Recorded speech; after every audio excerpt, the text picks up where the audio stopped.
Baik, selamat siang buat teman-teman semua dan dosen yang telah memberikan kesempatan pada hari ini untuk kami presentasikan dari kami kelompok 8. Kejayaan adalah awal dari keruntuhan dan puncak kesuksesan seringkali menjadi awal dari kemerosotan. Pepatah ini mengingatkan bahwa kesuksesan dan kejayaan tidak selalu bertahan lama dan seringkali diikuti dengan kemunduran atau keruntuhan. Begitu juga dengan dinasti-dinasti yang akan kita bahas kali ini. Setiap dinasti mengalami kejayaan dan keruntuhan. Oleh karena itu, mari kita sama-sama menyimak pembahasan kami dari kelompok 8 mengenai dinasti-dinasti lain di dunia Islam. Saya Victoria Siburian sebagai moderator pada saat ini, dan saya tidak sendiri, saya temani oleh rekan saya dari kelompok 8. Yang pertama, ketua kami, yaitu Yasnidar Waruwo, dengan NIM 2407060022. Kemudian ada Kayla Andira Yudit, NIM 2407060044. Dan terakhir adalah Mikhail Krisna Sihalwo dengan NIM 2407060082. Next, Kayla. Pada hari ini, kelompok 8 akan membahas tentang dinasti Aghlabiyah, Fatimiyah, Ayyubiyah, Murabitun, Muwahhidun, dan Buwaihiyah. Pada saat ini saya sampaikan kepada Kela untuk menyampaikan materinya.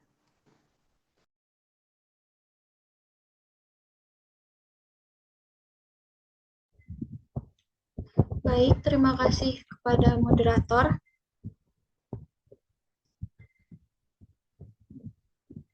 Kita akan mulai dari dinasti yang pertama, yaitu dinasti Aghlabiyah. Dinasti ini berdiri pada tahun 800 Masehi di Ifriqiya. Dinasti ini didirikan oleh Ibrahim I Ibnu Al-Akhlab sebagai dinasti semi-otonom di bawah kekuasaan Abbasiyah untuk menstabilkan wilayah yang penuh konflik. Tokoh-tokoh utama dalam dinasti ini, yang pertama ialah Ibrahim I Ibnu Al-Akhlab.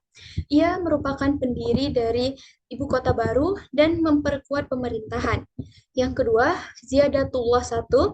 Beliau memulai penaklukan Sisilia dan memperluas Masjid Kairouan. Yang ketiga, Abu Ibrahim Ahmad. Beliau membangun sistem waduk air. Yang keempat, Ibrahim II. Ia melakukan ekspansi besar-besaran ke Italia Selatan. Yang kelima, Ziyadatullah III. Ia merupakan penguasa terakhir yang gagal menghadapi pemberontakan dari dinasti Fatimiyah. Selanjutnya, wilayah kekuasaan dinasti Aghlabiyah. Wilayah kekuasaannya meliputi Tunisia, sebagian Libya dan Aljazair Timur, Sisilia, serta sebagian Italia Selatan. Dapat dilihat pada gambar yang sudah ada, wilayah yang berwarna merah merupakan wilayah dari kekuasaan dinasti Aghlabiyah. Sistem pemerintahannya diperintah oleh amir dari ibu kota Raqqada dengan struktur birokrasi dan provinsi yang dipimpin gubernur atau wali. Sistem peradilannya menggunakan hukum Islam atau syariah yang dipimpin oleh qadi atau hakim, namun tetap mempertahankan tradisi lokal di pedesaan dan komunitas non-muslim. Selanjutnya, capaian dan kontribusi peradaban dari dinasti Aghlabiyah. Yang pertama ialah merenovasi Masjid Agung Kairouan. Dapat dilihat pada gambar, itu merupakan gambar dari Masjid Agung Kairouan. Kemudian yang kedua, melakukan pembangunan sistem irigasi canggih di wilayah yang kering. Yang ketiga, Kairouan dan Palermo menjadi pusat ilmu pengetahuan dan kebudayaan. Penyebab kemunduran dari dinasti ini disebabkan oleh konflik internal dan tekanan dari eksternal. Konflik internal seperti korupsi dan perebutan kekuasaan. Sedangkan tekanan dari eksternal yaitu khususnya gerakan Syiah Ismailiyah dari dinasti Fatimiyah. Akhirnya dinasti Aghlabiyah runtuh pada tahun 909 Masehi saat Raqqada ditaklukkan oleh dinasti Fatimiyah. Selanjutnya kita akan masuk ke dinasti Fatimiyah. Dinasti ini berasal dari kelompok Syiah Ismailiyah yang menolak kepemimpinan Abbasiyah dan menganggap garis Ahlul Bait sebagai yang sah. Muncul di Afrika Utara, dinasti ini berdiri pada tahun 909 Masehi setelah gerakan dakwah rahasia sukses di kalangan suku Berber di Kutama yang termarginalkan. Tokoh-tokoh utama dari dinasti Fatimiyah yang pertama ialah Ubaidullah Al-Mahdi. Ia merupakan pendiri dinasti dan mengklaim keturunan sah dari Fatimah Az-Zahra. Yang kedua, Al-Mu'izz Lidinillah. Beliau merupakan penakluk Mesir dan pendiri kota Kairo pada tahun 969 Masehi. Yang ketiga, Al-Hakim di Amrillah. Ia merupakan sosok yang mendirikan Dar al-Hikmah. Yang keempat, Al-Mustansir Billah. Beliau merupakan pemimpin dengan pemerintahan terpanjang dan sempat mengalami krisis berat. Selanjutnya, wilayah kekuasaan dari dinasti Fatimiyah meliputi Afrika Utara, Mesir, Hijaz termasuk Mekah dan Madinah, Yaman, Suriah, Palestina dan Sisilia, serta penaklukan Mesir. Ibu kota dipindahkan Setelah penaklukan Mesir, ibu kota dipindahkan dari Tunisia ke Kairo. Dapat dilihat dari peta yang sudah saya cantumkan, wilayah yang berwarna coklat tua merupakan wilayah dari dinasti Fatimiyah. Sistem pemerintahannya terstruktur hierarkis dengan khalifah sebagai pemimpin tertinggi. Departemen administrasi seperti Diwan Al-Mal yang mengatur keuangan, Diwan Al-Jais yang mengatur militer, dan Diwan Al-Insa sebagai korespondensi. Dinasti ini bersifat toleran terhadap agama Sunni, Kristen, dan Yahudi, serta mendukung stabilitas sosial.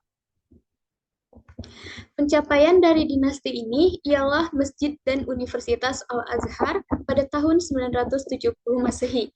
Dapat dilihat pada gambar, itu merupakan gambar dari Masjid Al-Azhar. Yang kedua, ada bangunan Dar al-Hikmah pada tahun 1005 Masehi dan peningkatan dalam kaligrafi manuskrip kerajinan logam dengan gaya khas Mediterania.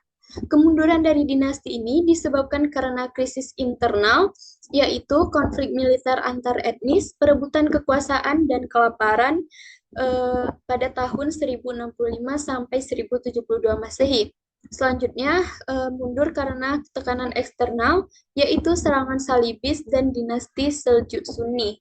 Akhir dinasti ini pada tahun 1171 Masehi yang diakhiri oleh Salahuddin Al-Ayyubi yang mengembalikan Mesir ke Abbasiyah dan mendirikan dinasti Ayyubiyah. Sekian penjelasan dari saya kembalikan kepada moderator. Terima kasih kepada pemateri pertama. Kemudian saya sampaikan kepada pemateri kedua.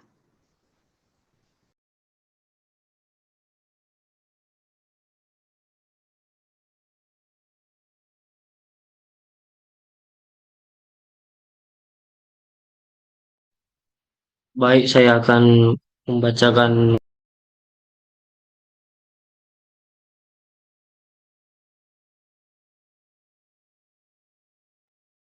Chris, mic-mu ke-mute itu, Chris.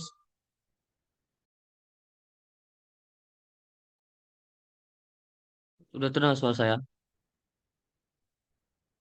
Oke, Silahkan lanjut, saya akan ulangi. kedengaran. Dinasti Ayyubiyah. Saya akan membacakan latar belakangnya. Dinasti ini berasal dari Najmuddin Ayyub bin Syadi, seorang Kurdi dari wilayah Duain yang sekarang adalah Iran.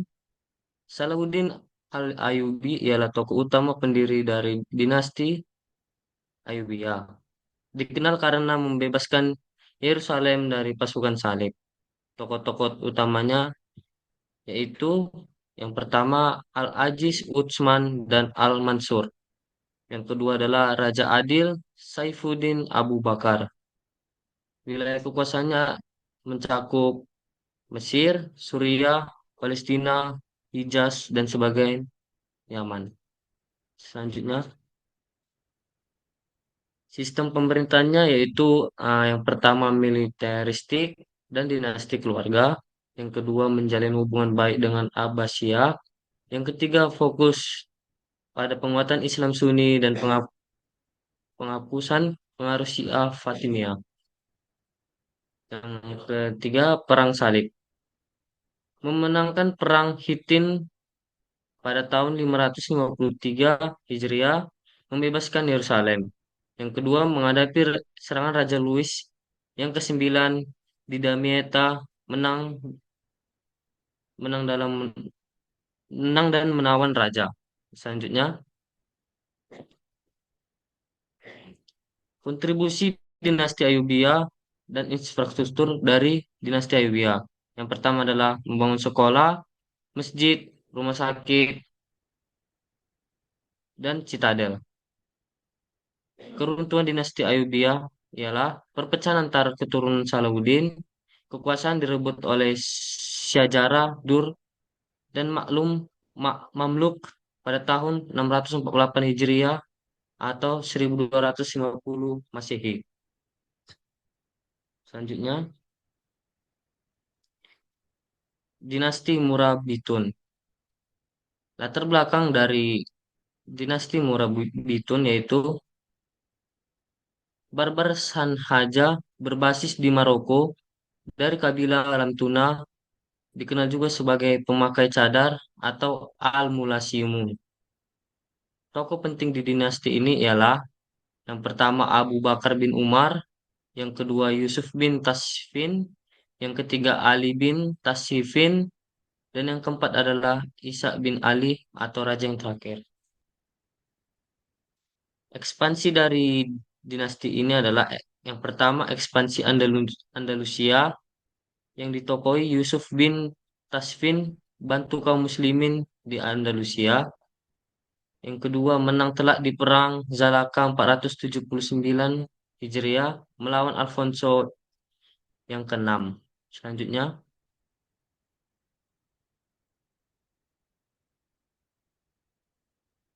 dinasti Murabitun juga berpengaruh dalam Islamisasi di Afrika Barat, menyebarkan Islam dan membentuk sistem sosial ekonomi baru di wilayah Sahara dan juga Sudan Barat.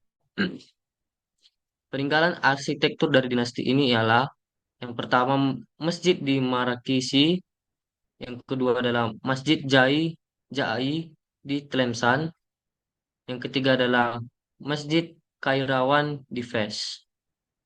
Keruntuhan dari dinasti Murabitun adalah generasi penerus yang lemah, sibuk dalam kemewahan dan perebutan kekuasaan.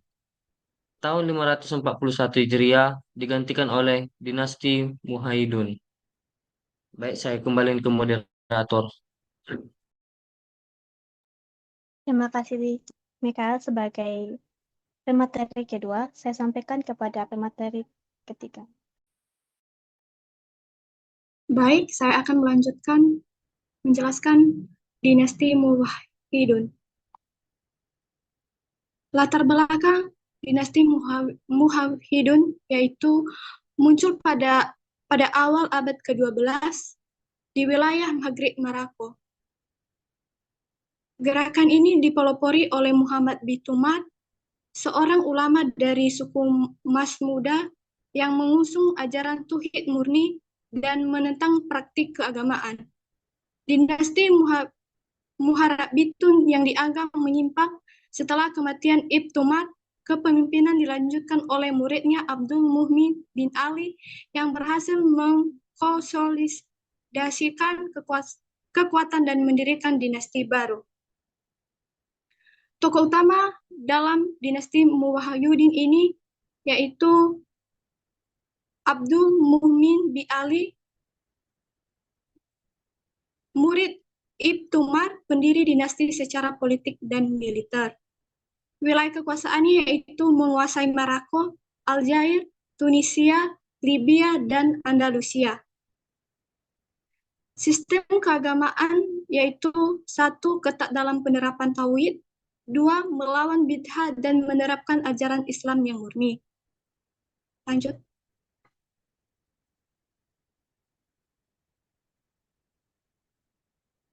Pencapaiannya yaitu 1. Pusat intelektual, membangun madrasah, masjid, dan mendukung diskusi ilmiah. 2. Dinasti ini mendorong budaya literasi dan pendidikan agama. Keruntuhan dinasti Muwahhidun ini yaitu 1. Karena kekalahan dalam perang Lan-Nafas dan Tolosan 1212 Masehi dan konflik internal dan tekanan eksternal mempercepat keruntuhan. Oke, saya kembalikan kepada moderator. Terima kasih atas materi yang telah disampaikan.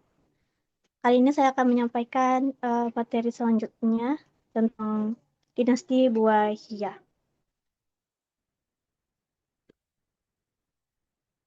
Dinasti Buahiyah didirikan oleh 3 bersaudara, yaitu Ali, Hasan, dan Ahmad bin Buai yang berasal dari Iran Utara. Tokoh utamanya adalah salah satu tokoh utamanya adalah Adudni Daulah, tokoh terpenting yang mempersatukan Persia dan Irak, mendukung serta pada masa pemerintahnya ia berhasil mempersatukan serta memperkuat posisinya melalui pernikahan politik dan keluarga Khalifah Abbasiyah dan dikenal sebagai tokoh yang berhasil atas pembangunan infrastruktur dan dukungannya terhadap ilmu pengetahuan. Kemudian, dinasti Umayyah mengendalikan kekhalifahan secara de facto. Jadi pada pemerintahannya ini, mereka khalifah adalah sebagai petinggi pada masanya. Selanjutnya. Nah, pada dinasti Umayyah terjadi konflik pada masa tersebut, konflik Sektrian yang sebagai karena disebut sebagai dinasti Syiah, karena menimbulkan ketegangan dengan mayoritas Sunni. Nah, jadi pada masa ini juga terjadi konflik yang menyebabkan kemunduran dari dinasti ini. Selain dari konflik tersebut, terdapat juga pertikaian kesetaraan, serta terdapat juga problem dari keluarga ataupun masalah dari konflik saudara seperti itu.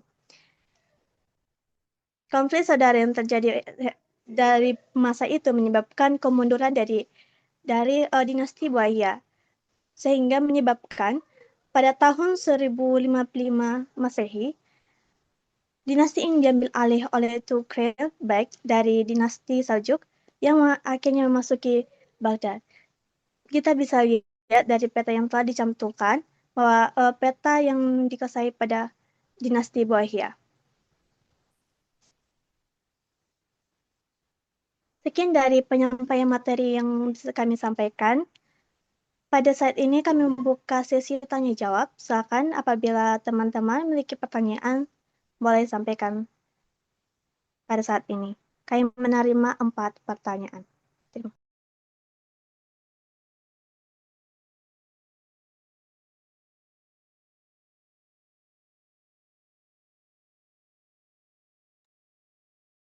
Baik, silakan Adinda. Baik, terima kasih. Jadi di sini saya mau bertanya, tadi kan pada awal itu kan ada dijelaskan oleh Kaila tentang dinasti Aghlabiyah kan.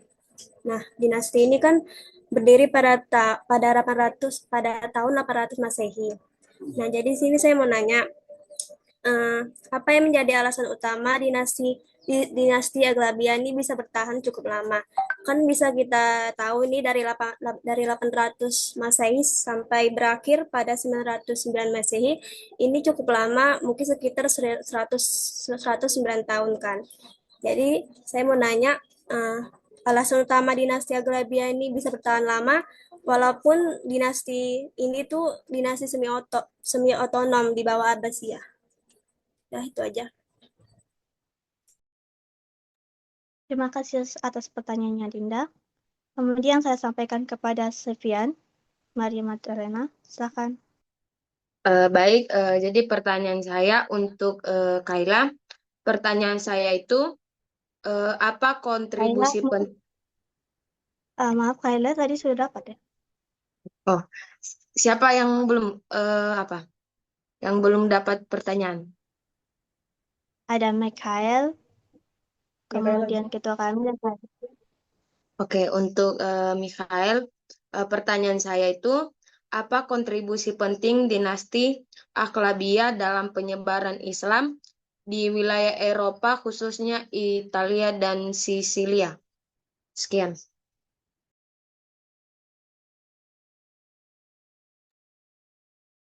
Baik, terima kasih Oke, atas oke. pertanyaannya. Silakan, Brian.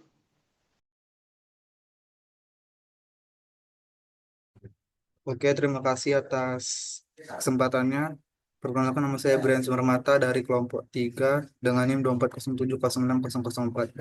Jadi pertanyaan saya adalah, dari dinasti-dinasti Islam yang ada di dunia ini, kan telah dijelaskan mengenai akhir kekuasaan dari dinasti-dinasti ini, yang dimana sebagian besar banyak terjadinya peperangan antara sesama dinasti Islam.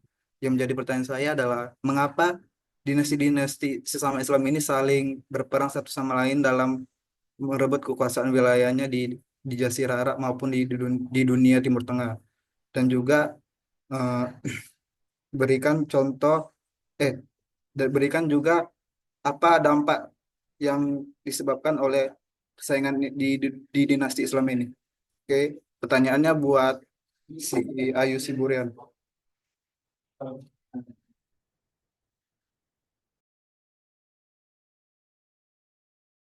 Baik, terima kasih. Ya, silakan, Yovin. Baik, terima kasih. Perkenalkan, nama saya Yovin Via Laura dengan NIM 2407060084 dari kelompok 2. Tadi kan teman-teman sudah menjelaskan mengenai sistem pemerintahan dinasti Ayubiyah. Nah, di poin ketiga itu kan ada katanya penghapusan pengaruh Syiah Fatimiyah. Yang menjadi pertanyaan, apa alasan dinasti Ayubiyah ingin menghapus pengaruh Syiah Fatimiyah? Terima kasih. Pertanyaannya buat Yasni. Terima kasih atas pertanyaannya. Untuk menjawab pertanyaan ini kan membutuhkan waktu untuk mencari jawaban lebih relevan untuk menjawab pertanyaan dari teman-teman. Kami kembalikan kepada kelompok selanjutnya.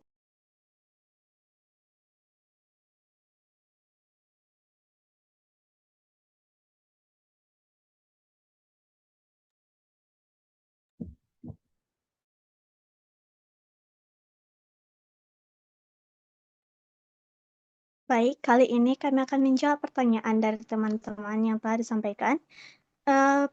Saat ini saya sampaikan kepada pemateri pertama, Kaila, untuk menjawab pertanyaan dari teman kita. Baik, terima kasih moderator. Saya akan menjawab pertanyaan dari Dinda. Pertanyaannya, apa yang menjadi alasan utama dinasti Aglabiyah bisa bertahan cukup lama, sekitar 109 tahun mereka berkuasa, walaupun mereka hanya sebagai dinasti semi-otonom di bawah dinasti Abbasiyah.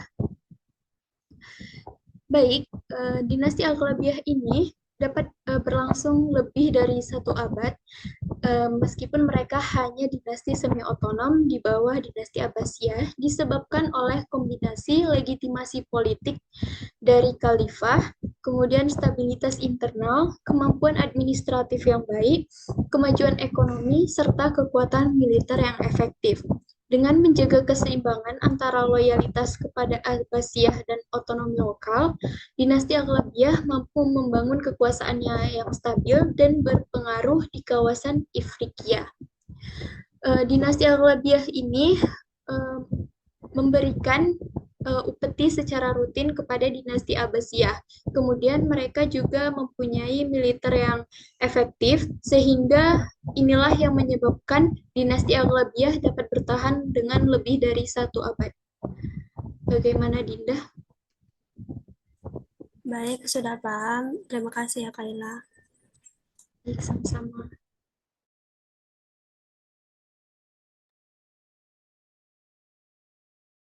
Kemudian saya sampaikan kepada pemateri kedua, Mikael Krishna.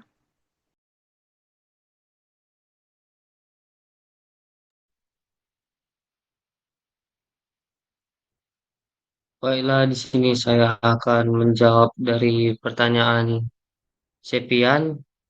Pertanyaannya itu, apa kontribusi penting dinasti Aglabia dalam penyebaran Islam di wilayah Eropa, khususnya Italia dan Sisilia? Kontribusi dinasti Aglabia mencakup menaklukkan Sisilia yang membuka jalan bagi penyebaran Islam di Eropa Selatan. Yang kedua, mendirikan pusat pemerintahan Islam di Palermo. Yang ketiga adalah menguasai wilayah di seperti Calabria dan Apulia, bahkan sempat akan mengancam kota Roma. Yang keempat adalah menyebarkan teknologi dan budaya, termasuk sistem irigasi, pertanian, dan arsitektur Islam. Yang kelima ialah menjadi jembatan ilmu. Sisilia yang pada saat itu menjadi pertukaran ilmu sudah dikuasai oleh dinasti Aglabia.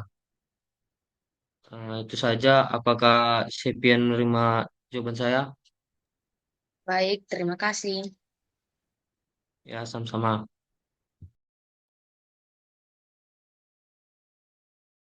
Untuk pertanyaan ketiga, saya sampaikan kepada pemateri ketiga, gitu ya.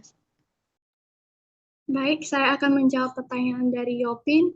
Pertanyaannya yaitu, apa alasan dinasti Ayyubiyah ingin menghapus pengaruh Syiah Fatimiyah?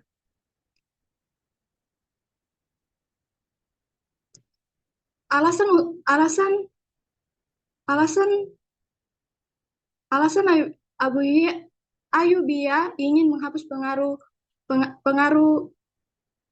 Syiah Fatimiyah yaitu karena ideologi Sunni Syiah. Dinasti Ayyubiyah adalah dinasti Sunni dan mereka berusaha untuk memperkuat ajaran Sunni di wilayah yang sebelumnya dikuasai oleh Fatimiyah, yang merupakan dinasti Syiah.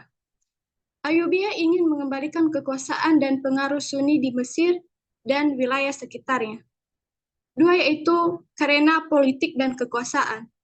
Fatimiyah telah menguasai Mesir dan sebagian besar wilayah Afrika Utara selama beberapa waktu. Dengan menghapus pengaruh Fatimiyah, dinasti Ayyubiyah berusaha untuk mengkonsolidasikan kekuasaan mereka dan mengembalikan stabilitas politik di wilayah tersebut. Yang ketiga yaitu karena Perang Salib. Pada masa pemerintahan Ayyubiyah, Perang Salib sedang berlangsung. Syahaluddin Al-Ayyubi ingin menyatukan umat Islam di bawah satu kepemimpinan yang kuat untuk melawan ancaman Crusader, menghapus pengaruh Fatimiyah yang dianggap sebagai divisi dalam umat Islam adalah langkah strategis untuk mencapai persatuan.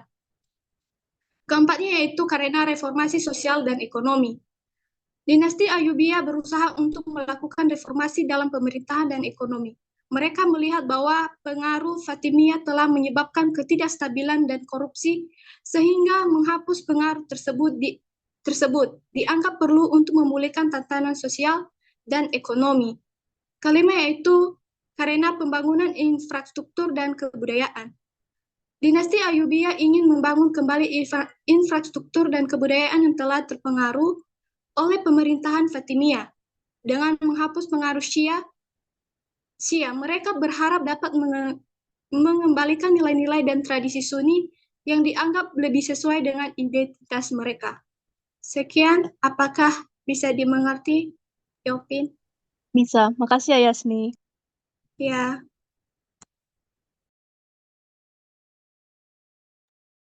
Terima kasih atas jawaban yang telah dijawab dan pertanyaannya. Kali ini saya akan menjawab dari pertanyaan Brian Simarmata. Pertanyaannya, dari hasil pemateri topik dinasti-dinasti Islam, sudah dijelaskan mengenai akhir kekuasaannya yang sebagian besar terdapat faktor tentang peperangan antara dinasti Islam lainnya.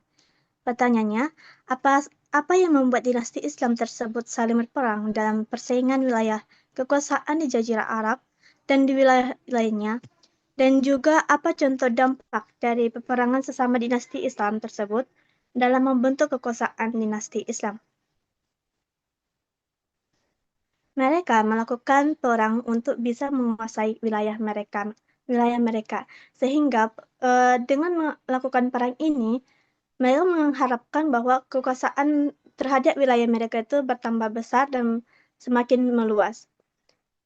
Mereka menguasai wilayah ini bukan hanya semata-mata tentang agama saja, melainkan untuk kebutuhan ekonomi ataupun kebutuhan politik mereka. Sehingga ketika menguasai suatu wilayah, kekuasaan mereka semakin bertambah dan juga ekonomi dan politik mereka semakin meningkat juga. Dampak yang terjadi mungkin terlihat dari batas-batas wilayah yang telah dikuasai ketika dinasti tersebut menang, maka batas wilayahnya akan bertambah. Kemudian terdapat juga konflik-konflik yang menyebabkan perpecahan sehingga terjadi banyaknya pengungsi, korban jiwa, dan juga kehancuran infrastruktur dan ekonomi bagi yang mengalami kelemahan dalam perlawanannya. Tapi dalam hal tersebut terdapat juga seperti yang saya sampaikan tadi perluasan dan wilayah kekuasaan, dan kemudian setelah menguasai wilayahnya mereka akan mendapatkan pasokan peningkatan sumber daya ekonomi dan pengaruh politik yang lebih besarnya. Di sisi sehingga karena adanya perang tersebut ini mengakibatkan penguasa wilayah dari dinasti A dan dinasti B terus berubah-ubah akibat dari kekalahan dan kemenangan sepihak.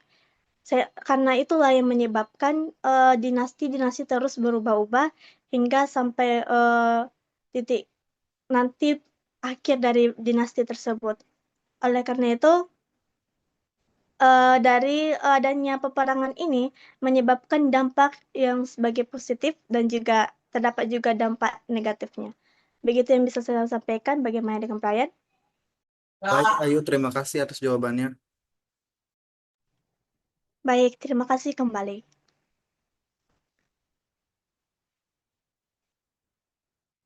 Baik, kali ini kami akan membaca tentang kesimpulan dari presentasi kami.